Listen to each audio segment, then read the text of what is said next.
sentencing proceedings in the murder case of Lebo Monene will get underway this morning at the High Court sitting in Johannesburg. Monene was a Tembisa Hospital nurse and on duty when her boyfriend, police officer Lucky Mudau, shot and killed her. He then turned the firearm on himself but survived.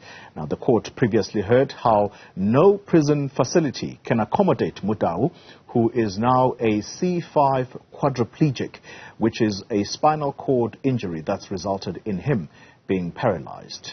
Newzroom Afrika's Mnisi is at court and he joins us now. Linda, good morning to you. So today, a very important day for justice, in particular for the family of Lebo Monene. However, we have a situation where the convicted murderer, who was her partner, basically got paralyzed. Take us back to how he got paralyzed and how the court is likely to deal with this.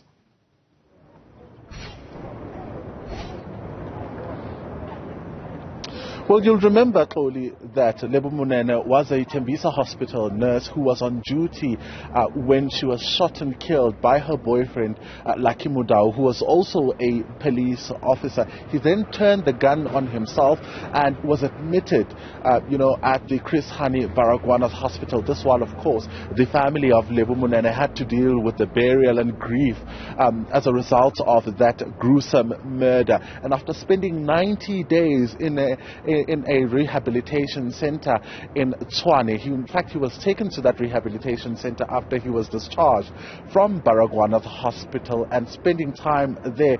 It was then decided, after, of course, having examined him, tried to rehabilitate him, it was then, discovered that he, in fact, is paralyzed for life, that C5 quadriplegic, which is basically an injury from the top body to the lower body, which essentially means he can't do anything for himself. During mitigation of sentence, the state called witnesses who came on the stand and spoke about how Lucky Mudau could not do anything for himself. The only thing that he can do is literally move his head from left to right. He needs assistance 24 hours. He cannot take himself to the toilet. His bowel was also, affected, which means that he needs assistance with each and everything that he has to do.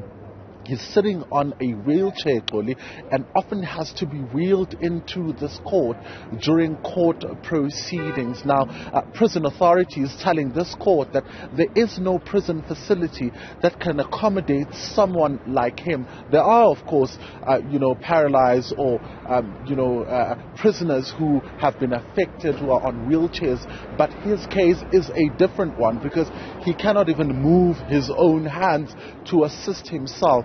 After 2 hours, this court was told that every 2 hours there's somebody that needs to move him. If he's lying down, he needs to be turned, and that, of course, makes it difficult for prisoners to accommodate him. In fact, the prisons rather, to accommodate him and allocate someone who look after him for 24 hours. So today, then, we're going to hear what the sentence is. But Lebo Monene's family has previously said that they want him to go to jail despite his current condition and whatever he may be facing at the moment. They still want him to face prison time. Linda Mnisi, what a complicated story. Thank you very much for that update. We'll see how it all pans out.